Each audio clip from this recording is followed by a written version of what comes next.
Сәлем баршаңызға достар, бүгін мен сіздерге пиццериядағыдай керемет болып шығатын пиццаның жасалу рецептісімен бөлісетін боламын. Өте жұмсақ, өте нәзік және дәмді болып шықты. Міндетті түрде жасап көріңіздер. Видеоны соңына дейін көріп, арнама тіркеліп, лайк басып, комментарий жазып, мені қолдап кетіңіздер. Бұл пиццаны дайындау үшін алдымен таза ыдысымызға жылы суды құйып аламыз. Жылы судың үстіне қант, ашытқыны салып, жақсылап ерітіп аламыз. Үстіне тұз салып венчикпен араластырамыз. Қант пен тұз еріген соң үстіне електен өткізген ұнымызды салып, жұмсақ қамыр илеуіміз қажет.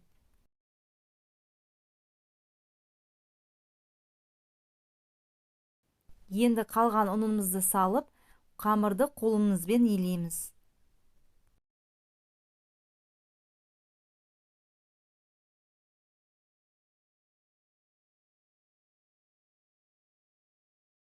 Масса қоюлана бастаған кезде үстіне аздаған сұйық май қосамыз. Мен зәйтүн майын пайдаландым. Егерде сіздерде зәйтүн майы болмаса, сұйық май пайдалансаңыздар болады. Қамырымызды жылы жерге 40 минутқа бетін жауып қоямыз. Ендігі кезекте ашып дайын тұрған қамырды алып, екі бөлікке теңдей бөліп, домалақтап аламыз.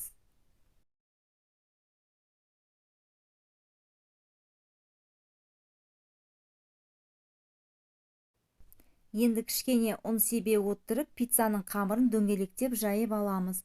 Мен астына пергамент қағаз төсеп алдым, солай ыңғайлырақ болады. Пиццаның қамырын орташа қалыңдықта жайып аламыз. Қатты жұқа, қатты қалың болмауы қажет. Ендігі кезекте пиццамыздың соусын дайындаймыз. Мен 4 ас қасық кетчуп және 4 ас қасық томат пастасын пайдаландым. Егерде сіздерде томат пастасынан изжога пайда болатын болса, кішкене лимон суын пайдалансаңыздар болады. Енді осы соусымыздың үстіне осындай орегано приправасын қоссаңыздар өте керемет дәм береді. Осымен пиццамыздың соусы дайын. Жайып болған соң қамырдың шетін осылай қайырып алған дұрыс.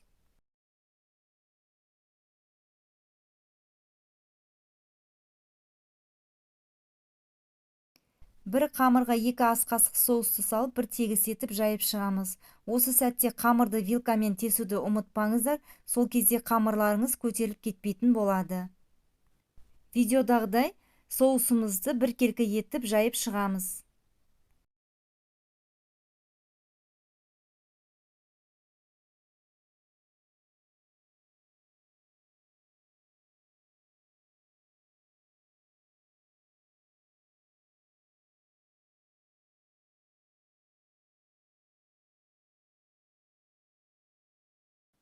Ендігі кезекте осы соустың бетіне алдын ала үкіштен өткізіп алған сырымызды жаямыз. Сырымыз көп болған сайын пиццамыз өте дәмді болып шығады. Мен моцарелла сырын пайдаландым.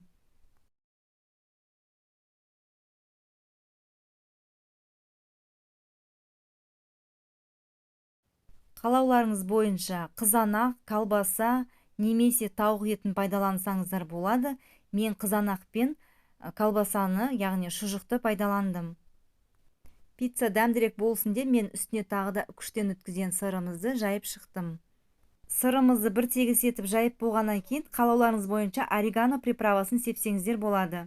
Алдын ала қызып тұрған 200 градус пеште 5-7 минут шамасында пісіріп аламыз. Пиццериядағы пиццалардан кем шықпайтын пиццаларымызды сіздер міндетті түрде жасап көріңіздер.